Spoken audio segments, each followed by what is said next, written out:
Welcome everybody to our class. The class is entitled Spiritual Audacity in Our Time. And we are turning to the classical texts of Judaism to see what kind of insight we can draw for this historical moment. This is the moment where it's not only here in America, it's now all over the world. There is an awakening to the scourge of racial injustice that is present, and we're rising up, and it's a beautiful moment in so many ways. It's a moment filled with hope. So this class this morning is going to be a combination of group discussion, where all of us together are going to talk about a text. And then we're going to also have small group discussions. We're going to have 2 breakout discussions during the course of this hour-ish. So I want to actually jump right in as a group now and explore potentially racist text in the Torah. Okay, and I want us to look at it and see what we make of it. So I'm going to share my screen. This is from the book of Numbers. And so the question I want to ask you, and I think the way we should do this is we have both Shai, and I believe Deb is also on. So if you want to raise your hand, do the raise your hand thing, and then we'll call on you to speak. And don't be bashful, and don't be afraid to present your understanding of the text. So the question is this a racist text? The book of Numbers, Miriam and Aaron spoke against Moses because of the Cushite woman he had married. He married a Cushite woman. That's in quotes. That's as if it's Miriam who apparently said that. Cushite. Do we know who a Cushite is? Cushite is the biblical word for an Ethiopian. And that means that this Cushite woman was a woman of color, or an African woman, or a woman with dark skin. So he married a Cushite woman. Still incensed with them, the Lord departed. As the cloud withdrew from the tent, there was Miriam, stricken with snow-white scales. When Aaron turned toward Miriam, he saw that she was stricken with scales. Now, this is, of course, the biblical affliction of tzara'at, sometimes translated as leprosy, although it's its own kind of disease, because God strikes people with the snow-white scales on their skin when they have spoken ill, when they have spoken words of hate. What do you think? Is this Moses' siblings complaining that he married a black woman? Is this a racist text? What do you think? Although the language is what the language is, I've always learned this is they were complaining not about the fact she was Cushite, but about the fact that he neglected his wife because he was spending all his time with God. As a matter of fact, I think maybe it's a midrash that Moses would not even go close to a woman because he was in some kind of state of purity with God, and he was told not to go to be with women. Okay, that's a nice midrash. The problem is he was already married to Tzipporah, and then he married another woman. He married this Cushite woman. So even though the midrash might say he's being chased, the actual text suggests he's certainly getting busy. So, is it possible? Next person. Is it possible Tzipporah was the Cushite woman, or is that not a possibility? There's those who wonder if that's the case. She was the daughter of Jethro, who was the priest of Midian. Right. So it's unlikely. I see Alan Minton with his hand up. Could it be that she was, not because she was Ethiopian, but because she was just not an Israelite? So look, so that's a good point. So basically, is this racist? First of all, racism is a modern construct. The whole concept of race and that human beings are divided into these different races based upon the color of their skin is really not known in the ancient world. Does this suggest a bias against people who are black? That might be a tall order. Considering the fact that these categories of dividing people up didn't really exist in people's minds. But, it's possible to see dimensions of that in this text nevertheless. She was dark-skinned and different. And there's a sense of anger that this is the case. Now, the argument is that she's not Israelite. Well, neither was Zipporah. Zipporah, his first wife, is not an Israelite either. And you don't see the same level of complaint, which also could suggest that there's a kind of particular, like, why is there this fiery anger about the fact that she's, as we say, Dafka, specifically a Cushite, that it has to actually quote them complaining about it? I thought maybe it was ambiguous. In other words, that's one of her characteristics. But I think that Miriam and Aaron speaking against Moses had deeper implications about his role in prophecy. But I also, how do you know, Gil, that racism wasn't a thing back then? Well, race, as far as I understand it, is really a concept that developed in 19th century around sort of Darwinian notions and notions of evolution and the sort of dividing of human beings into separate races, and then the kind of nationalist and xenophobic notions that get projected onto these scientific concepts.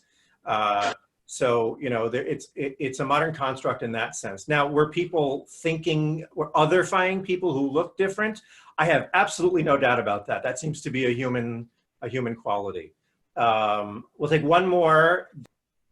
Yeah, hi. I'm going to, at some risk, I'm not how I'm reading this suggests to me that this is an anti-racist text. Go for it. What do you mean? And so I'm not sure why, am I reading this right? Because when you look at sentence 9, still incensed with them, the Lord departed. Okay. So who was still incensed with them? Well, it had to be the Lord. Yeah. Why was he incensed with them? Because they spoke against Moses because of the Cushite woman. Right. Then what happens? There's a penalty.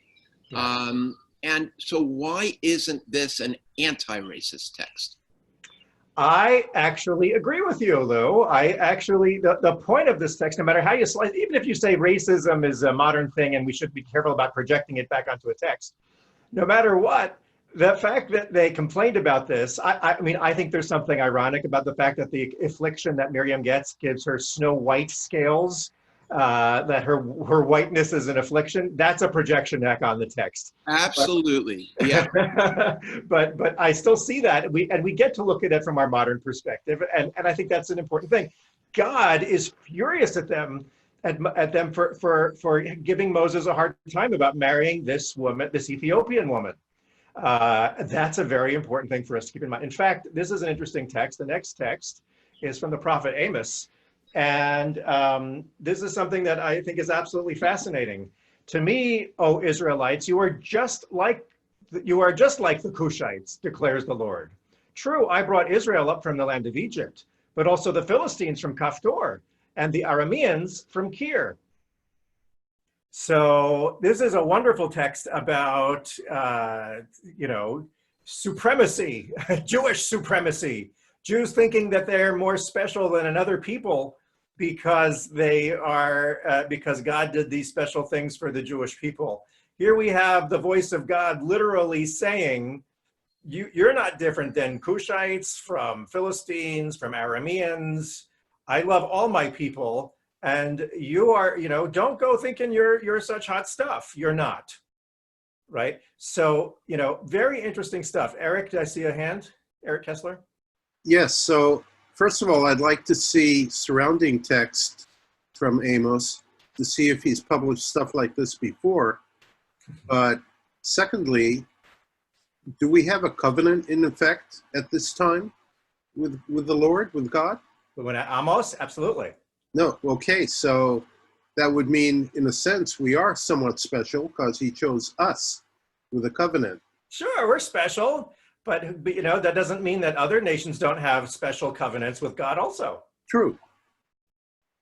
Indeterministic. We can't know from this little snippet enough to make a decision.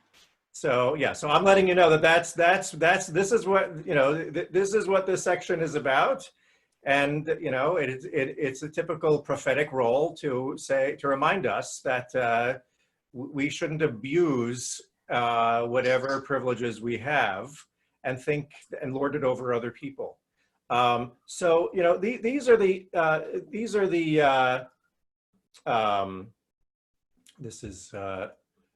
things we need to be thinking about. I'm going to be, this is the first breakout session that I'd like us to go to. So now what I'm going to do now is I'd like us to explore the next section called Speaking Truth to Power. And I want you to explore this next series of texts. We looked at racism, potential racist concepts in the Torah.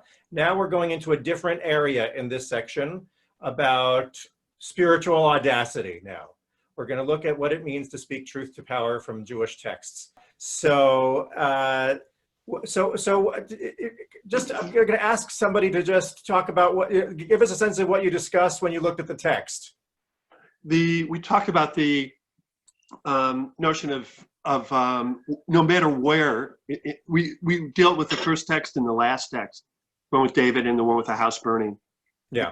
The general notion was that if you see something wrong in the universe, whether it is in your realm or not, you have a proactive obligation as a Jew to do something to try and fix it. That's the first one. And the last one with Nathan was that how you deal with power when you're in a position of power is very important. Yes. And it doesn't, and you can do a lot of damage by exercising it wrongly. And it's always important to call people out who do that, regardless of their position. Absolutely. The story with David is fascinating because it was Nathan the prophet who manages to present the truth to the corrupt leader in a way that the leader could hear. Right? Only in the way he told the parable of this little lamb that got killed, and so that becomes the metaphor for speaking truth to power. And I like the fact that you talked about when you see something wrong in the universe. Lou. Yeah. So it took us a little while to assemble, and it took us a little while to unpack that first section. So that's as far as we got. That's fine. In terms of the nature, the question about why would God have selected Abraham, I think it was much of what Jamie was saying, that there was a sense of, there was an empathy, there was an outward perspective. I mean, a traveler passing a burning castle, otherwise if that person was just centered on him or herself, would have just kept going. Mm-hmm. But instead, that person stopped. I mean, the person stopped, he inquired, and was expressing concern for what might be going on. And that would be what God was looking for in a leader for the Jewish people. And I think that Amy really was key in fleshing that out. And in terms of chosenness, the message that we all had, and I think Howard was very good at picking this one out, was that we needed to be outward looking, that it wasn't just Jews for ourselves. It was a more universalist perspective that God was looking for. Yes, I think that's absolutely there in the text. Think about the typology, for example, of Abraham. Abraham represents the father not only of the Jewish people, but of all of the Abrahamic faiths. And so it is something in his character that sets him apart in the world. And the beauty of this midrash is it's expressing this fundamental shift of perspective, that he looks at the given, and as you said, has the compassion, the thoughtfulness to be able to see what is broken, what is wrong, what is on fire. And it is in that sense of curiosity and that sense of inquiry that the motivation then to act emerges, and how central that is. Okay. All right. We'll take one more comment if anyone has one, and then we've got a lot of text to go through today. Amy, do you see your hand? Okay.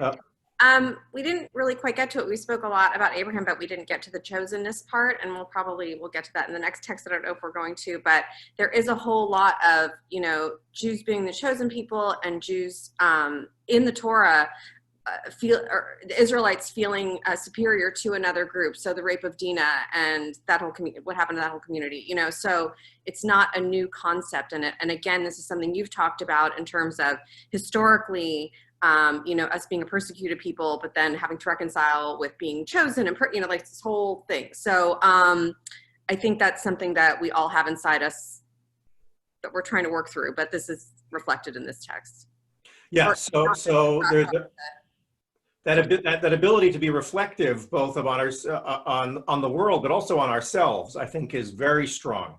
And being able to look honestly, both within and without, becomes the basis for spiritual audacity, to find the strength to then speak truth to power, right? You see, that's the connection I'm asking us to sort of look and find here for this section.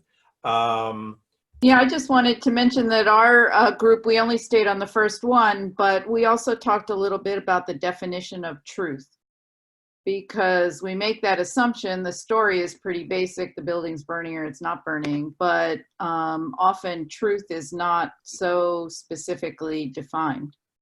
And so speaking truth to power, as Alan mentioned, had a lot to do with speaking to Pharaoh when we were slaves in Egypt. We tried a lot of times. So it takes a lot of iteration maybe to get to the truth. Well, there's an interesting connection between truth and justice, right? And that's an important thing. When we say speaking truth to power, we are, the essential gesture is to point out injustice. And so the ultimate truth is justice, and anything that is a distortion of that is something that we have an obligation to call out. Okay. Okay, George, you have the last one. Then we have to go into the next section. We've got a lot more text. In the spirit of speaking truth to power, we had enough time to actually go back to number one. I don't know if Diane wants to tell us what she said. She can't. Okay, so I had agreed with her. In fact, I raised my hand before. That first section talked about racism, but it also is it looked to us like it was clearly sexism. Why only Miriam, not Aaron? Yes, and many people have wondered that through the centuries. In fact, there's a midrash that tries to fix it and says, no, Aaron got it too. So absolutely, but it is sexist. I'm going to share a screen. I want to move on to the next section. This is from the book of Leviticus. This is called Proclaim Release. And the question I want us to consider as we read this is the question of, what kind of a society does the Torah want us to build? What does that society look like? So the notion in the Torah is that there's something called the Shvi'it. Every 7 years, you have to give a Shabbat, a Sabbath, to the land. You have to let your land lie fallow. Just as human beings rest every week on Shabbat, the land has to rest. And then it goes on and talks about the Jubilee year. It says, you shall count off 7 weeks of years, 7 times 7 years, so that the period of 7 weeks of years gives you a total of 49 years. Then you shall sound the horn loud in the 7th month of this 10th day of the month, the Day of Atonement. You shall have the horn sounded throughout your land, and you shall hallow the 50th year. You shall proclaim release throughout the land for all its inhabitants. It shall be a jubilee for you. Each of you shall return to his holding and each of you shall return to his family. In this year of Jubilee, each of you shall return to his holding. When you sell property to your neighbor or buy any from your neighbor, you shall not wrong one another. In buying from your neighbor, you shall deduct only for the number of years since the Jubilee, and in selling, he shall charge you only for the remaining crop years. The more such years, the higher the price you pay. The fewer such years, the lower the price. For what he is selling you is a number of harvests. Do not wrong one another, but fear your God, for I, the Lord, am your God. If your kinsman is in straits and has to sell part of his holding, his nearest redeemer shall come and redeem what his kinsman has sold. If a man has no one to redeem him, but prospers and acquires enough to redeem with, he shall compute the years since its sale, refund the difference to the man whom he sold it, and return to his holding. If he lacks sufficient means to recover it, what he sold shall remain with the purchaser until the Jubilee. In the Jubilee year, it shall be released. He shall return to his holding. So what this is essentially saying in a nutshell is every property goes back to its original owner. Everything returns. It is impossible in this system of the Jubilee every 50 years that all debts go back and everything returns as it was in the beginning. Okay, so tell me, what do you see in this text about what kind of society is trying to be created here? What kind of world is this? That every 7 years you let the land lie fallow, and every seven groups of 7 years you have a Jubilee year, and everything returns back to its leader. Mark Weber.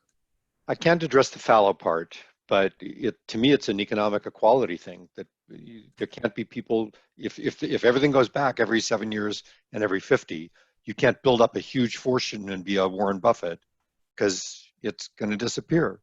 So it's an economic equality thing to me. I agree with you. I agree with you.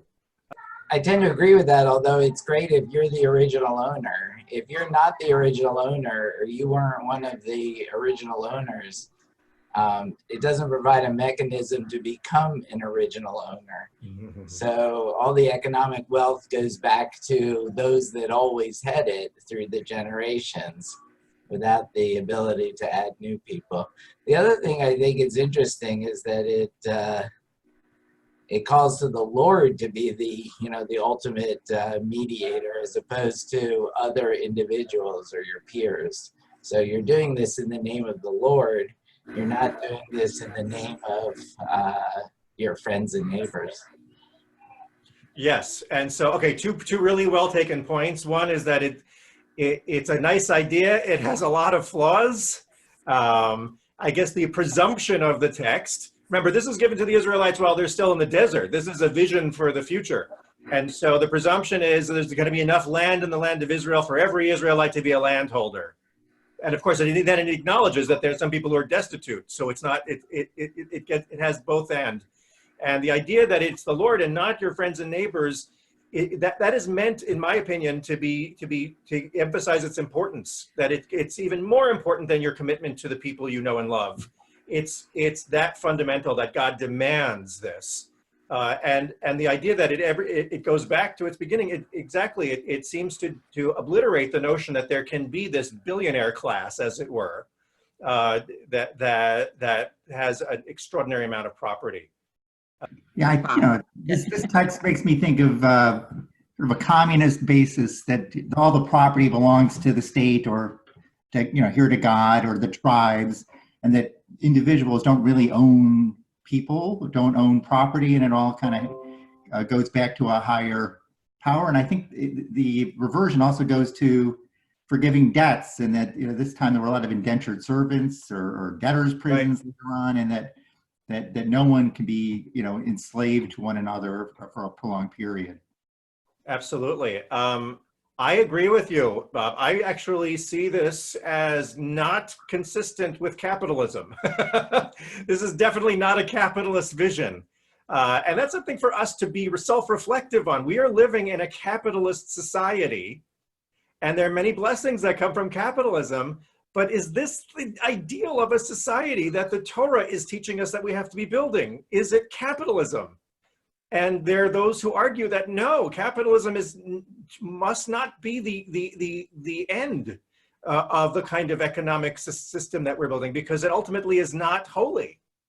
Now, of course, these texts are only referring to the land of Israel.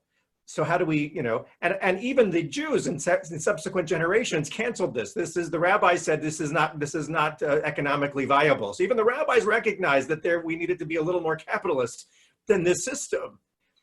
Nevertheless, there is this, it lives, I think, purposely in tension with the normal capitalist tendencies of human beings to pull us away from creating societies where there is a permanent underclass. And I think that is actually a very important idea here, particularly when we think about our struggle against racism in our time.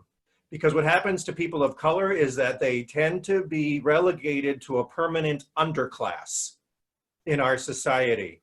And here is the Torah coming up with this vision of something completely antithetical to that idea, saying that there's got to be a reset built into the society that comes up every half century. I think that the model provokes avarice, because if you have 50 years to make hay, you will be short-term and exploitative. And just how we're trying to suck as much petroleum out of the earth now that we can, and not think about the effect of on future generations and the effect on the ecology. I think that if you have 50 years, you'll do what you can in the short term. You have a lifetime to get your profit out of the land, and you won't think about the long-term effect. Very interesting point. What happens in the interim of the 50 years? Maybe that's why there's this idea of the Shvi'it. Every 7 years, there's a mini reset to prevent this kind of hoarding of wealth during that time. Although your point is very, very well taken. We have so many texts, and we have to move on now to a section of the class that I'm calling the legacy of racism. But for this session, we're going to have about 10 minutes to go through this discussion of the legacy of slavery. Okay, so who would like to just comment on your reaction to the texts, or something that your groups talked about the legacy of slavery? It was interesting in our group. We talked about slavery mentality, and Debbie Ross brought us back to, okay, we're talking about the oppressed and that what that experience is, but let's talk about the oppressors and how that works, and what our responsibility is. Are we aware of it? And we had a bit of a conversation about that, like being aware of it, having guilt about it, going back to what you've said, Rabbi, in terms of us benefiting from this system, not so much that we were owning slaves, but just this general system. Yeah, so there's this concept, avodah befarech. Befarech means with, befarech means with, like, literally breaking, right? It is work that is both back-breaking and soul-breaking, right? That is, and it's a very powerful expression of the evils of slavery right there in the book of Exodus, that the nature of slavery is that it is soul-breaking. Soul, and maybe, I don't know if you got to the last text, the quotes from George Floyd about how he literally was giving voice to befarech, to what is so crushing about the legacy of slavery, that it literally crushing the breath of life out of a human being, that is so extraordinary and so horrifying. Lou Schrager. Yeah, we had a very, I thought, a really good discussion in our group, and focusing exactly on that word, breaking. Seema Minton, Barbara Lehner really talking about the dehumanization of slavery and how that shatters one's humanity.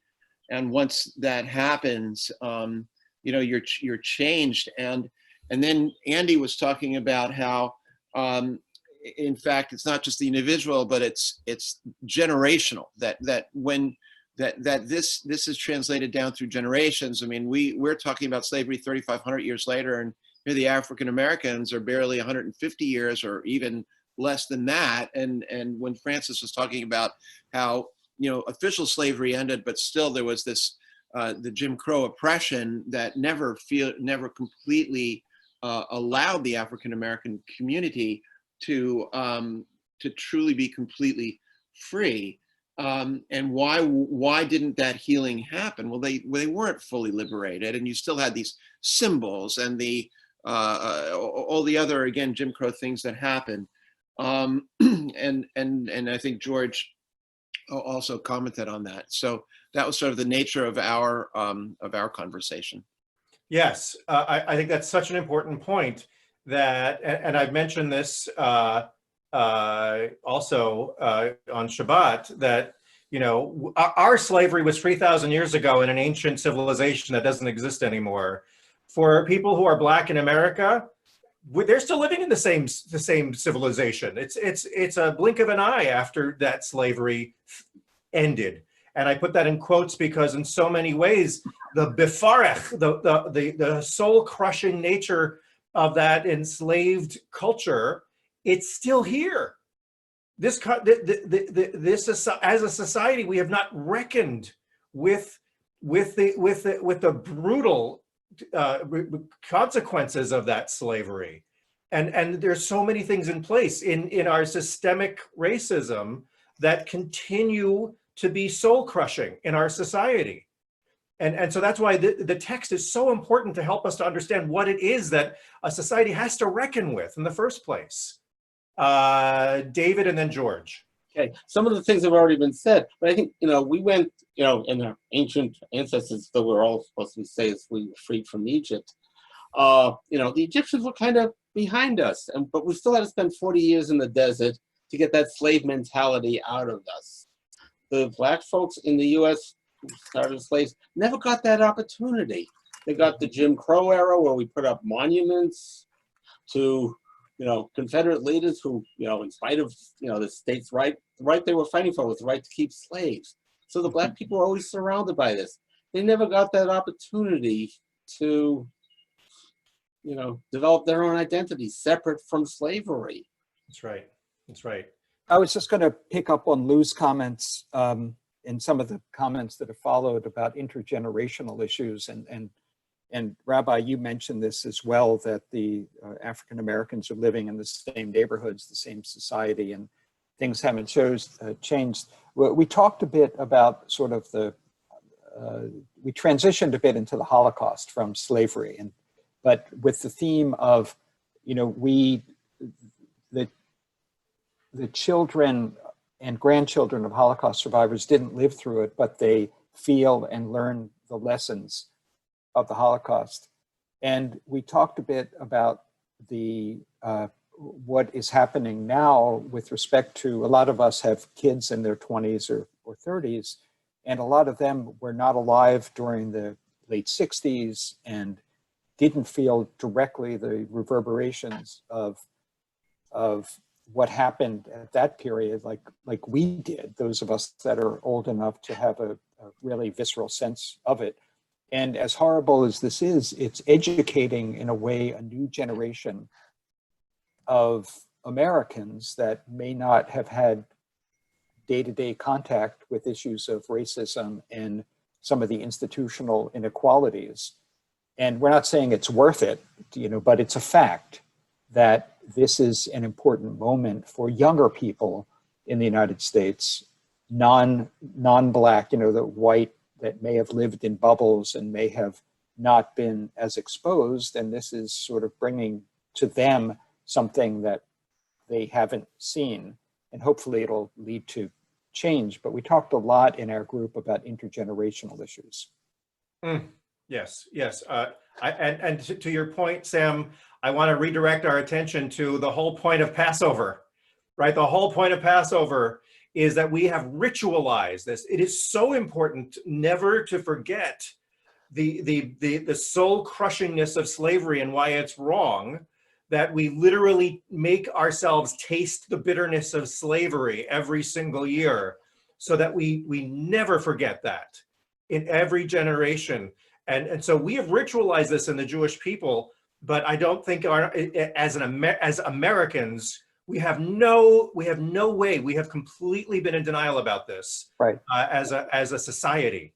No, the whole issue of the way the Haggadah presents this issue, that you must, this is the time to pretend that you were there in Egypt, and that's what our group was talking about. Yeah, yeah.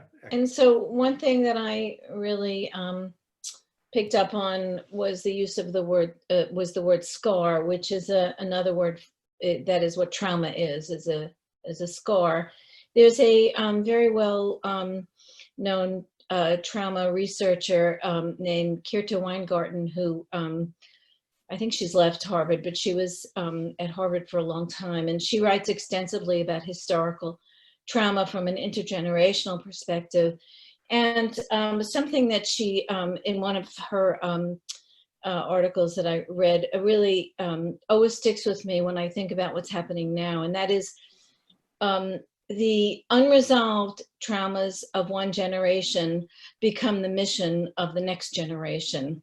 And that is the intergenerational phenomena that we're seeing now, is the unresolved trauma of slavery and the terrible everything that we know has happened, all of which gets unresolved and keeps on repeating, and it becomes the core mission of the next generation until it reaches a boiling point that we are experiencing now in such a dire way. Thank you, Barbara. That is such an important and powerful teaching. That's a sermon right there, right? That it is not acceptable for us to say, oh, slavery ended in the 1860s. That's in the past. Absolutely not. Those scars are very much present. And as participants in American society, it is our responsibility right here and now to do something about the scars of those moments. There are still two areas where slavery still exists. I mean, how many of the things that we purchase have been manufactured, put together by slaves elsewhere? We've exported slavery in a way. But also the 13th Amendment, we didn't totally abolish slavery. The 13th Amendment allows slavery in prisons. And I don't think it's a coincidence that our prisons are filled with people of color. That's right. I think that's been the case since the end of Reconstruction. So we still have to bear some responsibility for those two areas of slavery that still exist outside the country and inside the country. I once saw a documentary. There is a very famous prison, I think it's in Mississippi, that not only incarcerates countless thousands of Black men, but it actually has them working in cotton fields. And they literally filmed all of these men in the fields, doing this backbreaking labor with these prison guards watching over them. And these are modern films happening. I mean, I can't think of a more direct expression of how mass incarceration is the continuation of slavery than that kind of imagery. I want to go on now with these texts, and what I want to show you are a couple of things. I'm not going to do all of them because we're short on time. I'm just going to teach this one from the Talmud. The Gemara relates an incident involving Rabba Bar Chanan. Certain porters broke his barrel of wine after he had hired them to transport their barrels. He took their cloaks as payment for the lost wine. They, meaning the workers, came and told Rav, the leading rabbi. Rav said to Rabba Bar Chanan, "Give them their cloaks." Rabbi Bar Chanan said to him, "Is this the halacha?" And Rav, the head rabbi, said to him, "Yes, as it is written that you may walk in the way of good men." Rabbi Bar Chanan gave them their cloaks. The porters, the workers, then said to the head rabbi Rav, We are poor people and we toiled all day and we are hungry and we have nothing. Rab said to Rabbi Bar Chanan, go and give them their wages. Rabbi Bar Chanan said to them, is this the halacha? And Rab said to him, yes, as it is written, and keep the paths of the righteous. What do you think this is saying here? What is the message here? We have these workers that they broke a barrel, and so their employer decided it was within his right to penalize them, not pay them and take their cloaks. And then the authority rabbi said, no, give them their cloaks. And then they complained again about their wages. And then the rabbi commanded Rabbi Bar Chanan, you have to pay them their wages too. Right? Why is the Talmud teaching this? What are they trying to say to people who are the people who are the ones in power in an economy? What is it trying to say? Somebody articulate it in your own words. So what this is telling me is just because you hire somebody to do a job and you don't like the way they in particular that they do it, you don't get to dismiss them. You don't get to say, well, you know what? I don't like you. I don't like this. Mm-hmm. I'm not going to pay you. And not only that, but I'm going to take something away from you because you made a mistake. And that's just not how we treat people. Absolutely. Good. Mark. If you're going to punish somebody, punish the powerful. Right. Never mistreat the people who are in the underclass. You may not abuse them. Right? This is the core teaching here, right? You may not, just because you have power, just because you have privilege, and just because you might justify to yourself that you are doing it because they did wrong by you, you cannot forget that they are in the underclass, right? You are obligated to do right by them, right? I've studied this text before, and it was in the context of going beyond the letter of the law. Mm-hmm. As in both these instances, because in the law, you probably can penalize people, employees or independent contractors who do something wrong. They have not met their contractual burdens, but in both instances, they're saying, no, you do what is righteous, you do the right thing, forget about the law. And the interesting thing, the upshot of this study was that going beyond the letter of the law is the law. Is the law. That's right. Yeah. Right. You know, like how many corporations and people in power abuse other human beings, perpetuate racism by saying what they're doing is legal, or by hiring the top lawyers to prove that it's actually legal to do that. And that's why Judaism is a foil to that. Judaism says absolutely not. That is not how we are commanded to interpret the law. We don't interpret the law in favor of the rich and powerful over those who are in the underclass. In fact, it is wrong to do that. So beautifully said, Michael, that going beyond the letter of the law is the law. The only thing I would say is actually very simple. You need to be a decent human being and treat people with dignity. And that's to me more than all the legal points, more than even the Torah, more than even halakha. That is what it's teaching, is that they didn't break these barrels on purpose. It's true you lost money, but these people have worked a full day. These people have done their job. You can't rob them of their clothes, and you can't even rob them of their pay. This is what they're doing. So be a decent employer. And you know, what's radical about it, Doron, and you're absolutely right, is that being a mensch is an obligation. It's, you know, we have a society that teaches being a mensch is nice, right? It's nice to be a mensch. No, it's not nice to be a mensch. It is your duty as a human being to be a mensch, right? I want to thank you, Doron. I want to move on. Skipping, unfortunately, some really good texts, but we don't have a lot of time. Actually, I want to jump to a parallel struggle that's happened recently, and this is the marriage equality. I just want to recognize Marty Rouse, my friend who's on here, who was a major leader in the struggle and the success of the gay marriage movement.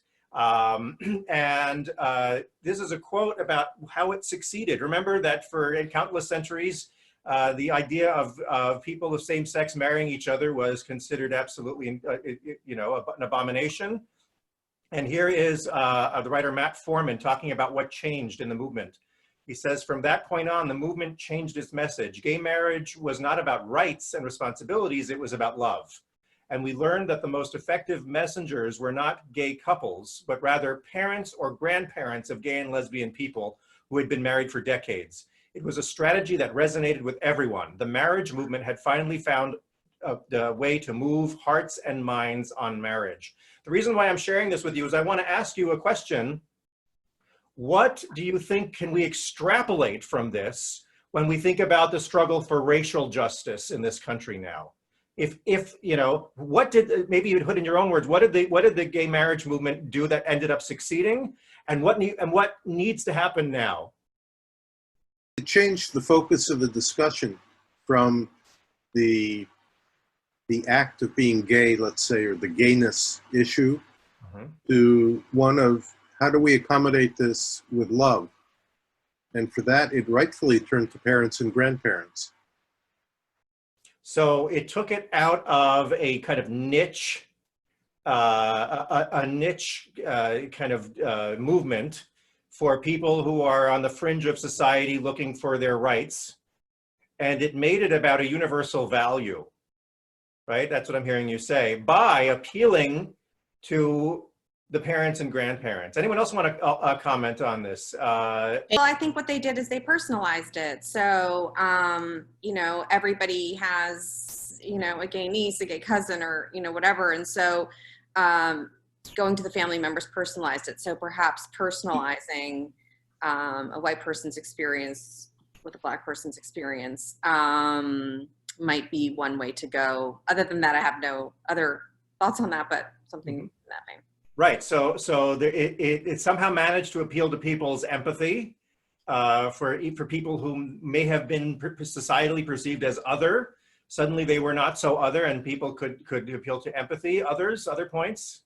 I don't have any insights into solutions, but we really have a crisis today, right now, as the healthcare is being taken away from transgender, tax-paying citizens who serve in the military, get injured, die in the line of fire, work jobs that take care of other people, and they are now legally at risk of the ban to against the prohibition for health care for them has been moved, effective, I think, this week. So we really have this in play right now, and it's a very serious crisis. So the same tactics that worked for the LGBT community still needs to be in play for the LGBT community, particularly at the trans people who are most at risk.